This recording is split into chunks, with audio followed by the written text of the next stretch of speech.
It's always exciting when a new horror film drops and introduces us to a new iconic moment in cinema, but what a lot of people don't usually see is all the stuff that goes behind the scenes on the set of the movie. From bringing in crazy props to actors accidentally getting injured while shooting a scene, it can be grueling, tedious, and exhausting to get certain scenes done. But other times it can also be unintentionally hilarious. And today we're going to be pulling the curtains back and taking a look at some of the craziest behind the scenes stories from the set of horror movies. And just a quick disclaimer before we begin, none of the entries on this list are going to include any really awful tragedies, such as actors who tragically died on the set of the movie. We're just going to be looking back at some of the not so disastrous things today. There's still going to be some pretty intense stories in this video, so that's your warning right now. Anyways, buckle up ladies and gentlemen, because it's time to look at 10 of the craziest horror movie behind the scenes stories. Also, be sure to subscribe to the channel and like this video, and if you do all of that, then you are officially groovy.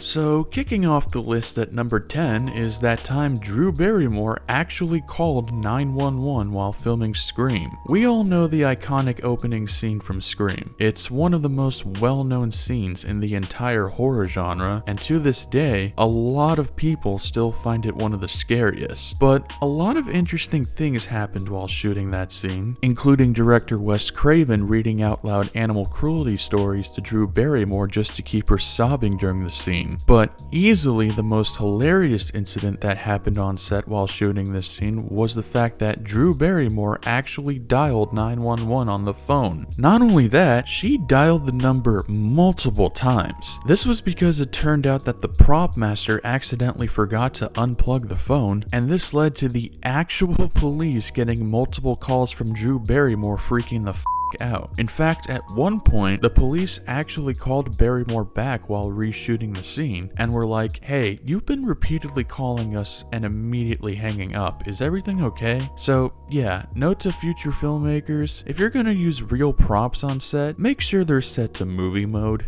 Moving on to number 9 is Griffin Dunne hitting the road while taking a dump. American Werewolf in London is my favorite horror movie of all time, and in my opinion is the perfect blend of horror and comedy. However, not only were there hilarious moments in the movie that I think are timeless, but there were also some pretty hilarious incidents that happened on the set of the film as well. While on his first day of shooting, Griffin Dunne needed to take a quick bathroom break, and the only nearby bathroom was in a trailer attached to a truck. And what followed was certainly unexpected to say the least. In fact, on a Reddit Ask Me Anything post, Dunn goes into detail about this by saying, "So I go into this little trailer. It's hitched up next to a pickup truck, and I'm in the trailer. And the pickup truck takes off with me in the back and drives for about an hour not knowing I'm in the back. And Landis doesn't know this, but he's saying, 'How long can this guy stay in the bathroom? Where is he?' They thought I had disappeared into the moors. After that, anytime I had to leave the set, John would say, 'Have somebody follow him to make sure he comes back.' So somehow director John Landis managed to hire the most careless pickup driver in the world, because in doing so, he nearly lost one of his main actors being driven out into the countryside while he was taking a shit."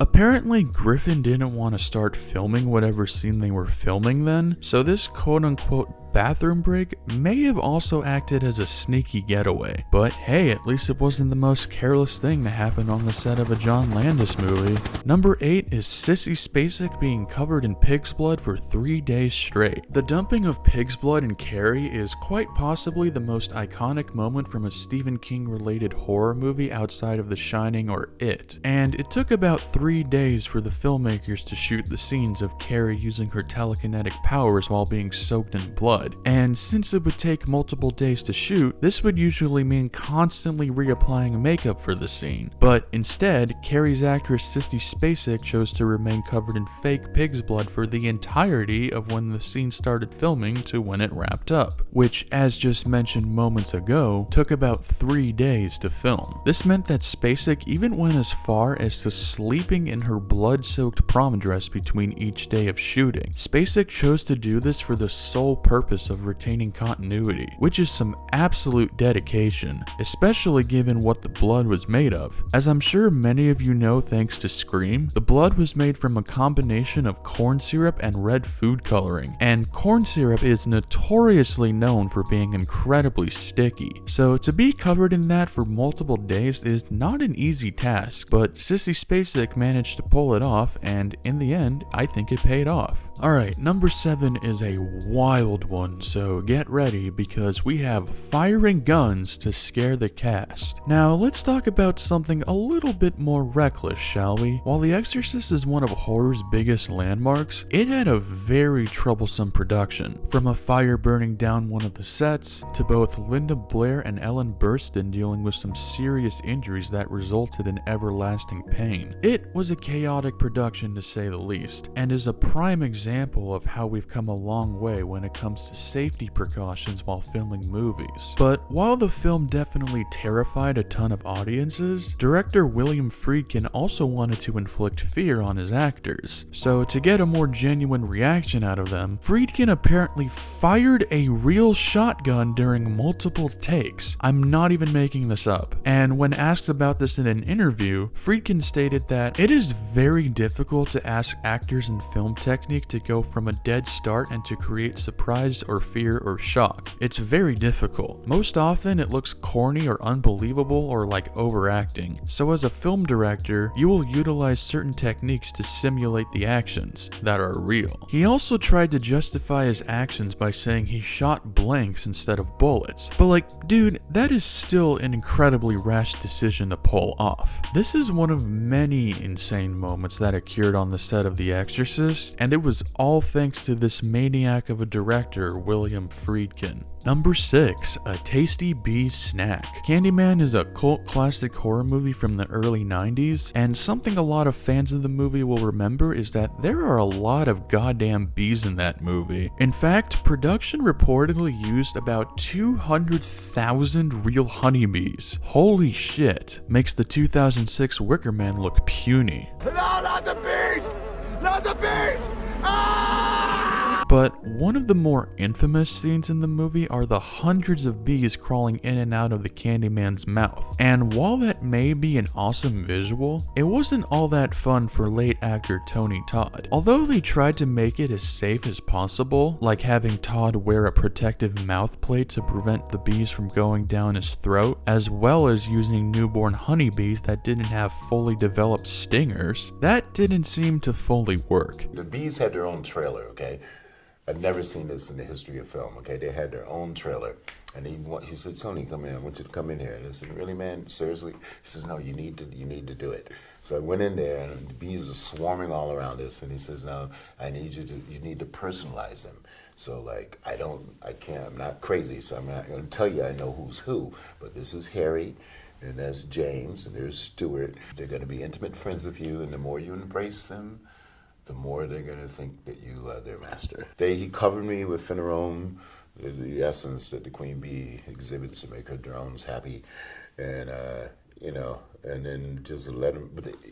Norman emphasized that they were all baby bees, therefore they were stingerless. Tony Todd was reportedly stung 23 times while filming this scene, with most of it being on his chest due to the bees' negative reactions to the prosthetics he was wearing. But Todd did recall one of the bees crawling past the protective mouthpiece and ended up towards his throat, which has gotta be one of the weirdest feelings a person could experience, and I thought that shit only happened in cartoons. But to make up for all the damage, Tony Todd would get paid $1,000 for every bee sting he got, and considering he got stung 23 times, he ended up getting a pretty good bonus on set. But even then, he has since stated that it was worth it in the end and that every worth making has to involve some sort of pain. So I'm glad to see he was a good sport about the whole ordeal. And speaking of on-set injuries, number 5, accidental stabbing. We're going back to the original Scream for our next entry, this time time during the climactic final act. Everyone knows the iconic double killer reveal in this movie, and if you're watching this video and this is the first time you're learning about this information, no it's not. But what you may not know is that someone got legitimately stabbed with a prop on set. There's a part in this scene where Sydney comes out of a closet, not in a gay way, like literally runs out of a closet in full Ghostface mode, and stabs Billy Loomis with an umbrella. But during the shooting of this scene, a stunt woman accidentally stabbed Skeet Ulrich in the chest for real, missing the protective pad that they were supposed to aim for. This is all the more ironic when you realize the reason Ulrich was wearing this pad in the first place was to make sure he didn't suffer any major wounds in his chest area. You see, when Skeet Ulrich was 10 years old, he underwent open heart surgery due to a hole being found in his ventricular wall. It was all the more terrifying when you learn that this 10-year-old boy had a 25% chance of living. Thankfully, the surgery was a success, and Ulrich had that area patched up with a steel wire that even if you barely touch it, it still causes a lot of pain. So you could imagine how painful it was for Skeet Ulrich when he got stabbed in that area with an actual umbrella. Matter of fact, that was the shot that they kept in the film. So when you hear Billy scream out loud,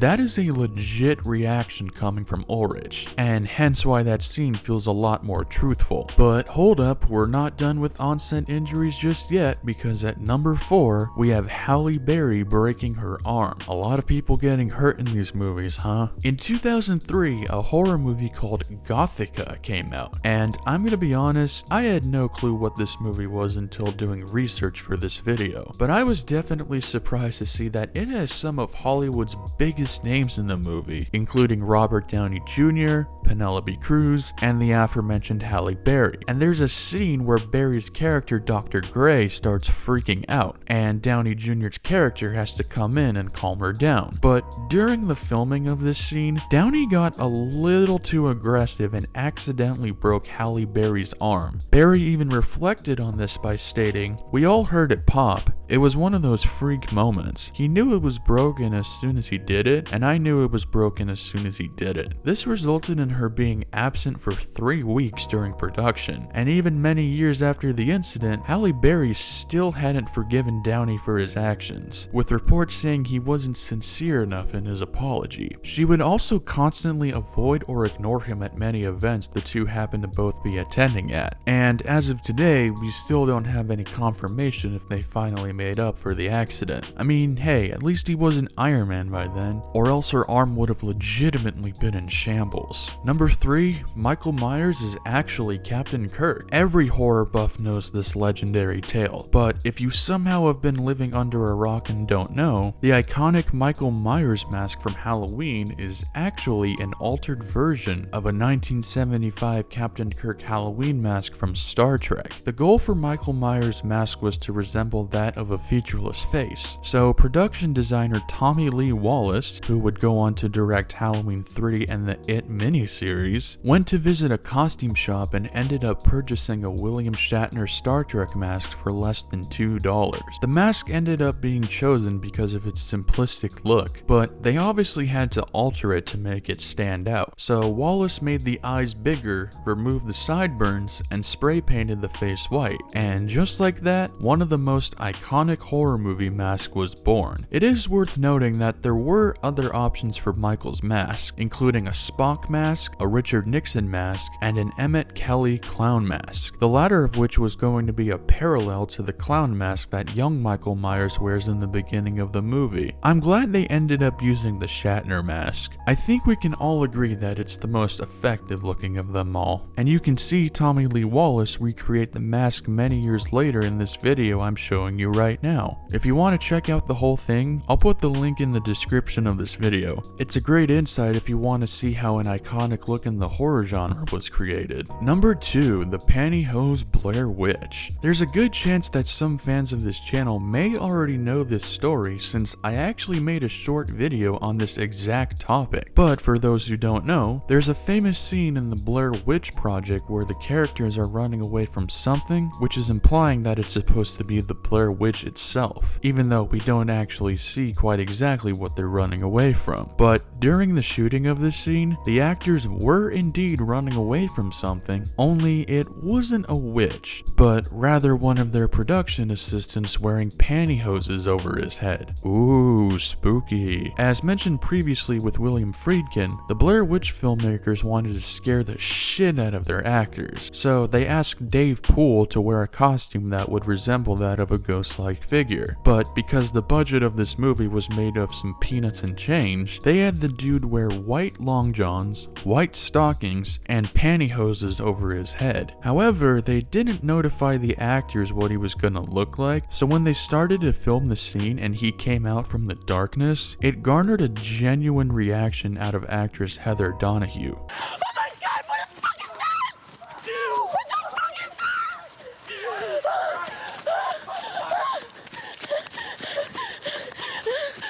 Now, to be fair, I'd probably also shit my pants if I saw this thing running at me. Originally, the audience was meant to see this figure in the final movie, but the cinematographer forgot to pan over to the guy running around in pantyhoses, which is why you don't actually see anything in the movie. But I'd say it actually worked out for the better, and made the atmosphere of the scene feel even more chilling. And I honestly think not showing the quote-unquote witch during this scene would be a lot more effective than seeing a random mysterious dude who looked like he raided his mom's closet. And finally, the craziest behind the scenes story from the set of a horror movie, one that is so wild and infamous that even non-horror buffs know about this one. Number 1, swimming with real skeletons. While it may be a classic film today, Poltergeist is often regarded as having one of the most cursed movie sets across all 3 of the movies. These include actor Oliver Robbins almost getting strangled to death by one of the prop clown dolls, as well as hiring a real exorcist to calm the terrified crew while making the second movie. But one scene in particular stands out among the rest, that being the swimming pool scene. During the final climactic act of the movie, matriarch of the family Diane falls into a very mud-infested swimming pool until a bunch of skeletons rise from the bottom, revealing that the pool was built over a gravesite. It's some very haunting imagery, all made the more disgusting when you realize the skeletons in this scene aren't fake plastic props. Yep,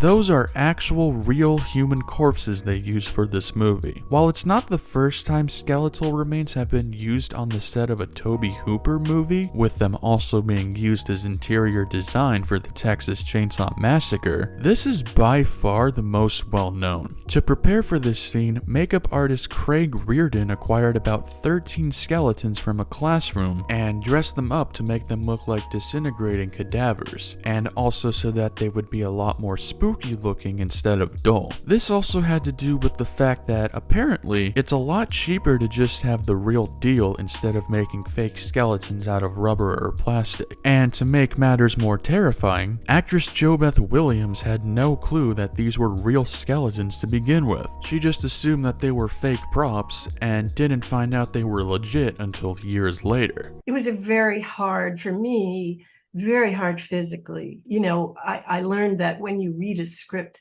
don't ignore the stage direction that says Diane falls into a muddy swimming pool with skeletons. Because when I first read the script, I kind of went, oh yeah, okay. You know, well then it was days and days in the mud. And I thought that the skeletons were props. I thought they were made by the prop department, but I found out some years later that they were actually real skeletons.